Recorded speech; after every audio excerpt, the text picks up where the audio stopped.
In this podcast episode, Jonathan Haidt and Dr. Aditi Nerurkar explore the profound mental, neurological, and societal impacts of social media and short-form video content on human attention, cognition, and behavior. They delve into the addictive design of these platforms, the resulting brain rot, and the challenges posed by emerging AI technologies as they intersect with mental health and human connection. Addressing the urgency of the crisis, they propose practical solutions and legislative frameworks to counteract the damage while discussing hope for reclaiming attention, meaning, and resilience in an increasingly digital world. Jonathan Haidt opens by highlighting a worrying trend starting around the mid-2010s, a sharp rise in anxiety and depression among those born after 1995, with social media, especially platforms like Instagram and short-form videos, at the heart of this great rewiring of childhood. He emphasizes that the damage is not just mental health, but the erosion of the human brain's ability to sustain attention for extended periods, a capacity essential for productivity, relationships, and overall life success. The quick-hit dopamine surges triggered by short videos actively rewire the brain through neuroplasticity, depressing executive functions controlled by the prefrontal cortex and hyperactivating the emotional amygdala, resulting in decreased impulse control, memory, and problem-solving abilities. Dr. Nerurkar explains this biological relationship in detail, pointing out how the digital environment hijacks natural brain mechanisms. She elucidates that the amygdala, responsible for survival instincts and stress responses, is overstimulated by social media's stimuli, while the prefrontal cortex, which governs planning and self-control, is suppressed. This imbalance augments distractibility and irritability, further deepening dependence on digital platforms. She also connects these biological effects to social disturbances like sleep deprivation, caused in part by behaviors such as revenge, bedtime procrastination, where individuals delay sleep to engage with devices, worsening mental and physical health risks, including heart disease and PTSD. Haidt contrasts touchscreen devices with traditional television, describing them as behavioral Skinner boxes, designed through sophisticated reinforcement schedules similar to slot machines, delivering rewards unpredictably to ensure compulsive user engagement. This interactive, immediate gratification model differentiates them sharply from passive TV watching, which usually sustains longer narratives aiding social learning and attention development. The accessibility of these addictive behaviors to children poses significant developmental risks, interfering with forming necessary executive functions and the meaningful connection between effort and reward. Both guests emphasize that the addictive design of these platforms is intentional and understood by the tech executives themselves, many of whom strictly limit their own children's exposure due to its harmful effects. Internal documents leaked from companies like Meta reveal acknowledgement of addiction and the damage social media causes, including reward deficit disorder, which decreases users' ability to feel pleasure outside of digital stimulation. These corporations profit by maximizing engagement, employing algorithms modeled on gambling psychology, and perpetually amplifying addictiveness at the expense of user well-being.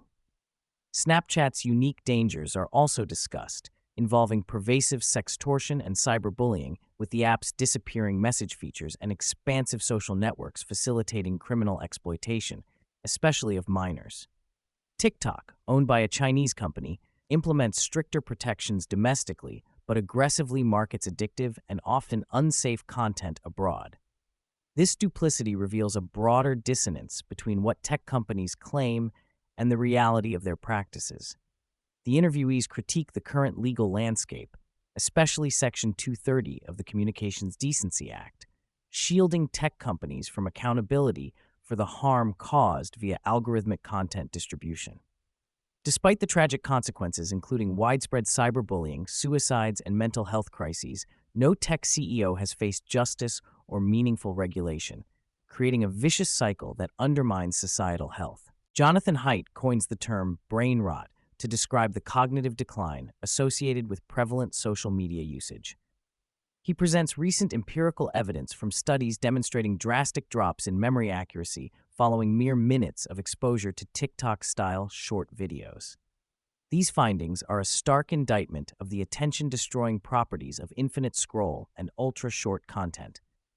Popcorn brain, described by Dr. Nerurkar, complements brain rot as a societal phenomenon where overstimulation has left most people unable to tolerate offline boredom, craving constant digital input.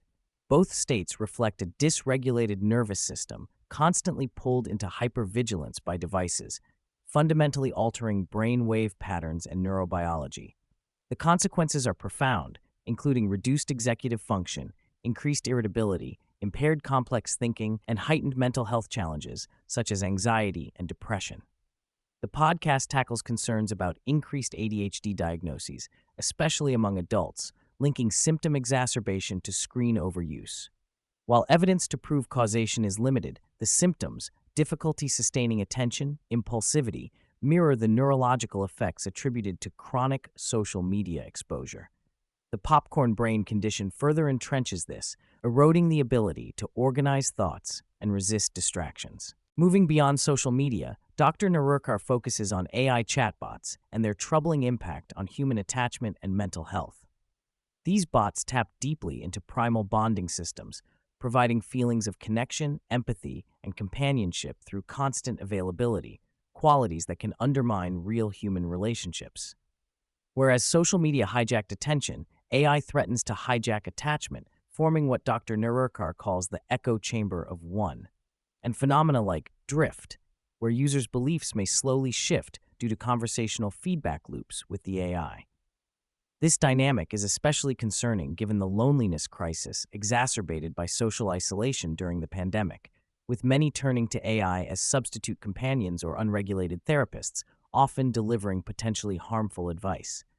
The episode highlights examples of AI's failures, such as chatbots giving divergent or biased answers tailored to please users rather than provide objective facts.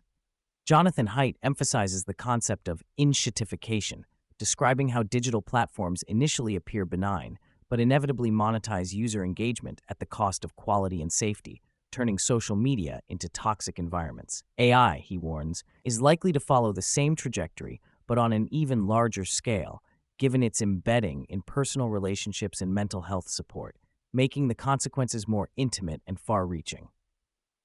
A central theme is the possibility and necessity of controlling this trajectory through policy changes and collective social norms.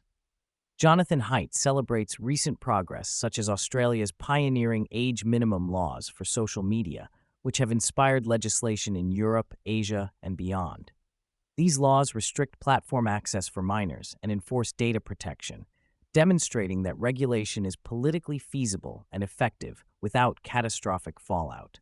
Both guests argue that protecting children from exposure to social media and AI harms should be the immediate bipartisan priority. Such interventions, including bans on short-form video for minors and restrictions on AI chatbots for users under 18, could curb the crisis while governments and societies wrestle with adult digital usage and broader implications for democracy. For adults, Dr. Nerurkar emphasizes harm reduction through establishing boundaries around device use, normalizing digital detox, and practicing mindfulness techniques such as the 3-second brain reset to combat compulsive scrolling urges. Jonathan Haidt adds practical advice like removing social media apps from phones, disabling non-essential notifications, and reclaiming morning and evening routines to regain ownership of one's attention. The convergence of digital technology with education is examined critically. The widespread introduction of computers and tablets in classrooms since 2014 coincides with declining standardized test scores among the lower 50% of students, linked to decreased attention and increased device distraction.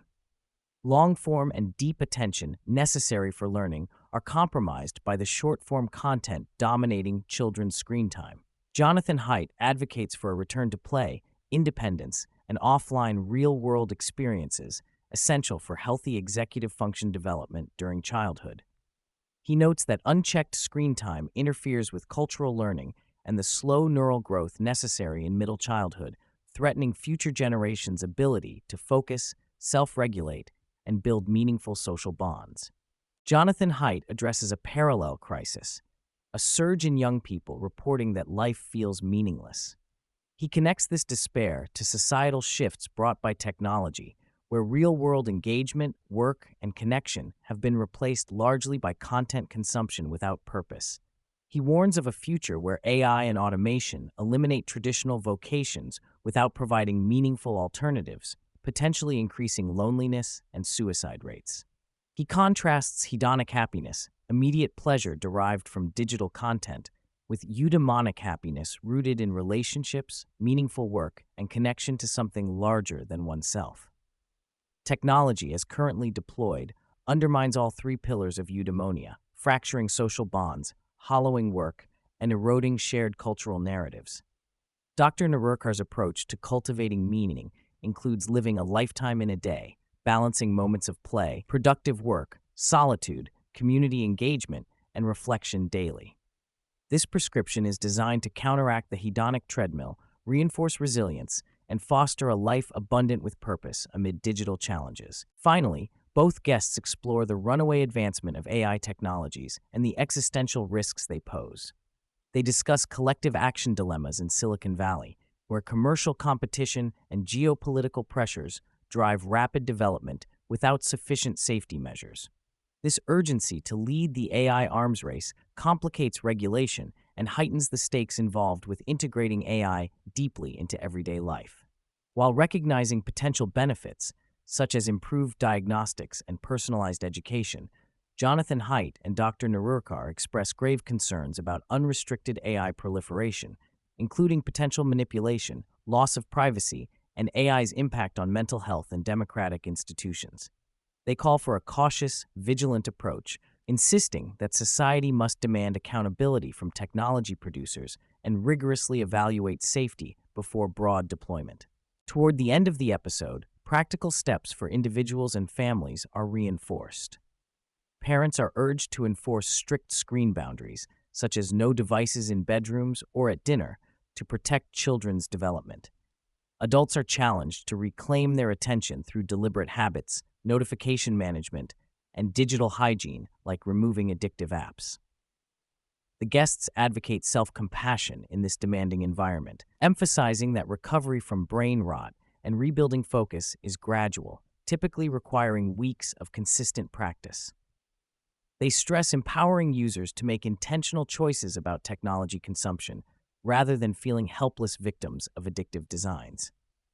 Supportive resources include Jonathan Haidt's books tailored for adults and young readers, which educate on the neurological and social dynamics of the digital age, promote resilience, and encourage healthier life choices that counteract technology's harms. Throughout the conversation, an underlying concern persists about the long-term reshaping of human cognition and social fabric. The novelty and convenience of technology have hijacked the slow-developing mechanisms of attention and attachment traditionally fostered by face-to-face culture and unhurried learning. This creates not only individual challenges, but profound shifts in society, education, democracy, and the meaning of life itself. The guests bring together neuroscience, psychology, and social dynamics to illuminate how attention and attachment, once the foundation of thriving human lives, are now under assault from engineered digital environments optimized for profit rather than well-being. The podcast serves as both a warning and a beacon, urging immediate awareness, policy change, and personal action to halt and reverse this emergency affecting current and future generations.